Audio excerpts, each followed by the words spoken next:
मी संजय जमदाडे, सचिव private spinning mill association. आज या ठिकाणी कापूस उत्पादन व त्याच्यावर प्रक्रिया करणारे उद्योग व त्यांच्यासमोरील समस्या याचं अवलोकन करण्यासाठी उभा आहे। सध्या कापूस उत्पादन बाजारात येत आहे, त्यास भाव 6500 ते 7500 प्रति क्विंटल असा भेटत आहे। सध्या शेतकऱ्याला येणारा जो खर्च आहे, फर्टिलायझर असेल, शेताची नांगरणी असेल, त्यासाठी लागणारा डिझेल असेल, कापूस वेचणी 20 रुपये किलोवरती गेलेला आहे, कापूस वेचणीचा खर्च असेल, हे सर्व पाहता 6500 ते 7500 या भावामध्ये त्याला कसंही परवडत नाही, त्याचा घातलेला खर्चही निघत नाही, त्यानं जगायचं कसं हा मोठा प्रश्न निर्माण झालेला आहे। याचं मुख्य कारण असं आहे की जगभरामध्ये कापसाचं उत्पादन 24 क्विंटलपर्यंत गेलेलं आहे। त्याचं कारण म्हणजे कापसावरती अभ्यास करणारी व रिसर्च करणारी कंपनी जी मोन्सॅन्टो आहे, जी इटली स्थित आहे, त्यांनी बोलगार्ड 4 व बोलगार्ड 3 व बोलगार्ड 4 हे तंत्रज्ञान आणलेलं आहे। बोलगार्ड म्हणजे काय? कापसाच्या बोंडावरती निर्माण होणारं जे विष आहे ते त्या बोंड अळीला खाऊ देत नाही किंवा कोणत्याही रोगाचा प्रादुर्भाव होऊ देत नाही, त्यामुळे उत्पादन वाढतं। आणि केंद्र शासनानं हे तंत्रज्ञान न घेतल्यामुळं आणि शेतकऱ्याला उपलब्ध न केल्यामुळं शेतकऱ्याचं उत्पादन हे 7 क्विंटलवरती आलेलं आहे, जे ब्राझील, ऑस्ट्रेलिया आणि अमेरिका यांचं 24 क्विंटलवरती गेलेलं आहे। आणि सध्या भारतात निर्माण होणारा 70% कापूस व कापसावर प्रक्रिया झालेले उपपदार्थ हे एक्सपोर्ट केल्याशिवाय कापसाला भाव भारतात मिळू शकत नाही। सध्या कोणतंही एक्सपोर्ट न झाल्यामुळं बाजारामध्ये मागणीपेक्षा पुरवठा जास्त आहे, त्यामुळे दरामध्ये प्रचंड मोठी तफावत येऊन शेतकरी व कापसावर प्रक्रिया करणाऱ्या सूतगिरण्या असतील, विविंग असेल किंवा गारमेंट उद्योग अतिशय अडचणीत आलेले आहेत। भारतामध्ये शेतीनंतर प्रामुख्यानं रोजगार देणारा उद्योग कोणता असेल? कापूस व कापसावर प्रक्रिया करणारी सूतगिरणी किंवा कापड उद्योग आहे। शासनानं याच्याकडे गांभीर्यानं लक्ष देणं यासाठी गरजेचं आहे, या प्रक्रियेत काम करणारे कर्मचारी असतील किंवा शेतकरी असेल, हा देशोधडीला लागलेला आहे। केंद्र शासनात तात्काळ निर्णय घेऊन अद्ययावत बियाणं उपलब्ध करून देणं व सध्या शेतकऱ्यांच्या अशा तक्रारी आहेत की मिळणारं बियाणंसुद्धा उत्कृष्ट दर्जाचं मिळत नाही किंवा बनावट मिळाल्यामुळं उत्पादन अतिशय घटतं। या सगळ्यांवर केंद्र शासनानं तात्काळ कारवाई करणं गरजेचं आहे। पण आज कारवाई केली तर त्याचा इफेक्ट 1.5 वर्ष 2 वर्षांनी पुढच्या पिकामध्ये येणार आहे। सध्या ह्या अडचणी दूर करण्यासाठी व्हायबिलिटी गॅप फंडिंग म्हणजे तूट भरून काढण्याकरिता या उद्योगातून एक्सपोर्ट होणारा जो पदार्थ आहे, जे प्रक्रिया केलेले प्रोडक्ट आहेत, हे प्रोडक्ट एक्सपोर्ट करण्याकरिता तुम्ही इन्सेंटिव्ह देणं गरजेचं आहे किंवा एक्सपोर्ट व्हायबल होण्यासाठी जो गॅप निर्माण होतो तो गॅप भरून काढण्यासाठी व्हायबिलिटी गॅप फंडिंग करणं गरजेचं आहे, अन्यथा हा उद्योग टिकणार नाही। भारतातील 50% सूतगिरण्या आज बंद झालेल्या आहेत किंवा ज्या चालू आहेत त्या सगळ्या बँकरप्ट झालेल्या आहेत किंवा शेतकरी हा देशोधडीला लागतो, जिनर अडचणीत आहे, कंप्लीट साखळी अडचणीत आहे। याचा गांभीर्यानं विचार सरकारनं किंवा सरकारमध्ये असणाऱ्या जे काही प्रशासकीय एक्सपर्ट्स आहेत त्यांनी आमच्याशी चर्चा करून याच्यावरती मार्ग काढणं तात्काळ गरजेचं आहे, अन्यथा भारतातील 30-35% लोक याच्यावरती रोजीरोटी चालवतात, ते अडचणीत जातील, अनेक विषय अडचणीत जातील, भारताला परकीय चलन कमी होऊन जाईल, हे सगळ्याचा विचार करणं गरजेचं आहे। मग मोन्सॅन्टोचं बोलगार्ड 3 बोलगार्ड 4 केंद्र शासनानं का नाही घेतलं? बोलगार्ड 4 बोलगार्ड 3 हे तंत्रज्ञान काय आहे? बोलगार्ड 3 बोलगार्ड 4 तंत्रज्ञान हे आहे की जेव्हा पवारसाहेब कृषी मंत्री होते तेव्हा बोलगार्ड 2 ही टेक्नॉलॉजी आणली। ती टेक्नॉलॉजी म्हणजे कापसाच्या बोंडावरती कोणत्याही रोगाचा प्रादुर्भाव होऊ नये म्हणून नैसर्गिकरित्या त्याच्यावरती विष किंवा प्रतिकार करायची शक्ती येते, त्याच्यामुळं कोणती बोंड अळी लागत नाही किंवा रोगाचा प्रादुर्भाव होत नाही, तेव्हा उत्पादन वाढतं।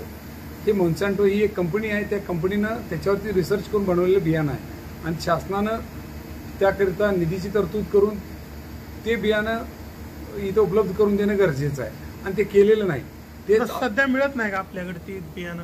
ते बियाणं मिळू शकत नाही, त्यासाठी मोन्सॅन्टोकडून विकत घ्यावं लागतं। कुठल्या कंपनीकडून? मोन्सॅन्टो। ते कुठे मिळते कंपनी? ती इटालियन कंपनी आहे आणि त्या कंपनीकडून यानं घेणं गरजेचं आहे। त्यासाठी त्याच्यातून निघालेल्या सरकीचं तेल खाणं शरीराला अपायकारक आहे। फलाना अनेक ह्याच्यामध्ये वेस्टेड इंटरेस्ट असलेल्या ह्या NGOज इन्व्हॉल्व आहेत, ते कोर्टामध्ये जातात, शासनालाही घेऊ देत नाहीत, अशा याच्या पाठीमागे अनेक गोष्टी आहेत। पण आज हेच अमेरिका, ब्राझील, ऑस्ट्रेलिया, तिथं सरकी पेंड निघते, ती पशुखाद्य होतंय, तेल निघतं, ते खायला एक्सपोर्ट भारतात होतं, हे पण भारतात हे चालत नाही। याच्या पाठीमागे अनेक विदेशी देशी NGOच्या माध्यमातून काम करणाऱ्या शक्ती आहेत, ती शेतकऱ्यांना अडचणीत घालतायत आणि प्रक्रिया करणारे उद्योगी अडचणीत घालतायत. तर ते कापूस उत्पादन वाढावं यासाठी आपल्याकडून काय सुचवलंय? माझ्याकडून हे सुचवतो की शेतकऱ्याला नांगरणीसाठी लागणारा ट्रॅक्टर स्वस्त दरात उपलब्ध व्हावा, त्याला डिझेल सबसिडीमध्ये मिळावं, त्याला मिळणारं बियाणं चांगल्या प्रतीचं योग्य भावात मिळावं, रासायनिक जे फर्टिलायझर आहे ते योग्य भावात मिळावं आणि चांगल्या प्रतीचं बियाणं दिल्यामुळे त्याची उत्पादकता वाढली तर शेतकरी सुखी आणि त्याच्यानंतर जेव्हा प्रक्रिया करणारे उद्योगी सुखी होतील, त्या उद्योगात काम करणारे कर्मचाऱ्यांची रोजीरोटी चालेल, शासनाला मिळणारा रेव्हेन्यू चांगला मिळेल आणि एक्सपोर्ट चांगलं झाल्यामुळं फॉरेन एक्सचेंज म्हणजे परकीय चलन चांगलं उपलब्ध होईल. ही सगळी मोठी चेन आहे. बघा, गांधीजींनी चरखा घेऊन देशाला एकत्र केला आणि देश स्वतंत्र केला. म्हणजे भारताचा मुख्य व्यवसाय हा वस्त्रोद्योगच आहे आणि केंद्र शासनानं याच्याकडे लक्ष देणं गरजेचं आहे. सन्माननीय पियुष गोयल साहेबांना हात जोडून विनंती आहे, माझी जे काही विचार आहेत किंवा मी जे मांडतोय याच्यावर तुम्ही अभ्यास करा, योग्य असेल तर याच्यावर मार्ग काढा. त्या देशाचं, याच्यावर काम करणाऱ्या कामगारांचं, शेतकऱ्यांचं, सगळ्यांचं कल्याण आहे. म्हणून माझी हात जोडून विनंती आहे, तुम्ही व्हायबिलिटी गॅप फंडिंग एक्सपोर्टरना द्या, हे एक्सपोर्ट होऊ दे, माल उठाव होऊ दे, शेतकऱ्याला चांगला भाव मिळू दे, सूतगिरण्या, यंत्रमाग सगळं व्यवस्थित चालू दे. तुम्ही हे याच्याकडे लक्ष न देता काही ठराविक उद्योगपतींकडे लक्ष दिला तर सामाजिक तफावत हे अनेक प्रश्न निर्माण करेल शासनासमोर. आज सोशल इम्बॅलन्स प्रचंड मोठा विषय आहे. पोट भरलं नाही तर पोट भरण्यासाठी लोक मजबुरीनं चुकीचं काम करणं नाकारता येत नाही. ते होऊ नये यासाठी पियुष गोयल साहेब आणि सन्माननीय पंतप्रधान मोदी साहेब याच्याकडे तुम्ही लक्ष द्या, असं माझी कळकळीची विनंती आहे. आम्ही मायबाप सरकारवरच ही जनता अवलंबून आहे आणि मायबाप सरकारनं याच्यावर अभ्यास करून निर्णय घेणं अतिशय गरजेचं आहे. नमस्कार.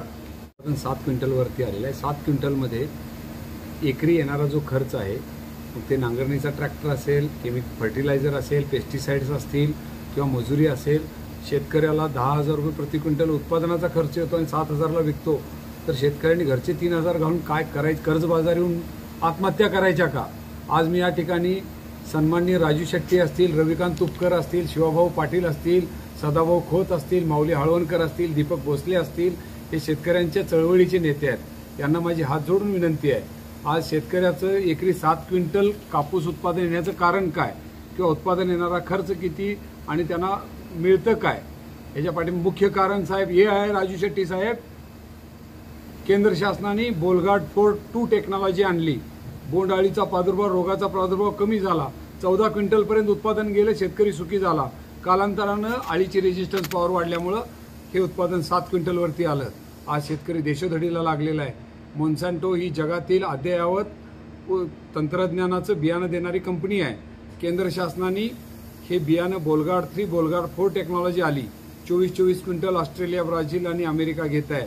भारतीय शेतकरी 7 क्विंटल घेतोय. याच्यावरती तुमचं लक्ष पाहिजे. केंद्र शासनाने ती टेक्नॉलॉजी घेतली नाही, त्याच्यावरती इन्व्हेस्टमेंट केली नाही. अन्यथा काही NGO आडवे आले, कोर्टात गेले, शेतकरी देशोधडीला लागला. कारण काय? त्यातून निघणाऱ्या सरकीच्या तेलाचं जे विषबाधा होईल खाणाऱ्या लोकांना किंवा त्याच्यापासून निघणारं कॅटल फीड ही पशुखाद्य खराब होईल. हे NGOनी, तथाकथित NGOनी अडचणी निर्माण केल्या.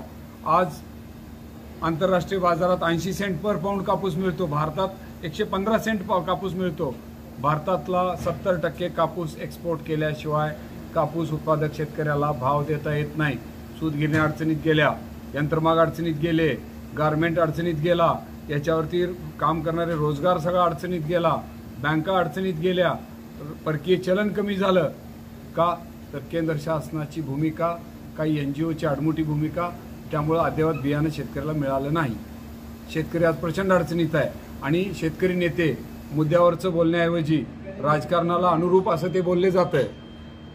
माझा सरळ या ठिकाणी सर्व शेतकरी नेत्यांना हात जोडून विनंती आहे, शेतकऱ्याचं कापूस उत्पादन पर एकरी ब्राझील, ऑस्ट्रेलिया, अमेरिकेत किती होतं आणि भारतात किती होतं? कमी होण्याचं कारण काय? केंद्र शासनाने काय पावलं उचलली? आणि आज नवीन बियाणं जरी दिलं तरी 2 वर्ष लागतील शेतकरी उभं राहायला. आज शेतकऱ्याला, यंत्रमागांना, सूतगिरण्यांना तुम्ही VGF व्हायबिलिटी गॅप फंडिंग त्याच्या तूट भरून काढण्यासाठी लागणारा फरक केंद्र शासनानं अनुदानातून देणं गरजेचं आहे. नाहीतर हा सगळा उद्योग बंद पडेल, शेतकरी देशोधडीला लागतील, आत्महत्या होतील. यावरती शेतकरी नेत्यांनी बोलणं गरजेचं आहे, असं संजय जमदाडे म्हणून मी सर्व शेतकरी नेत्यांना आवाहन करतो.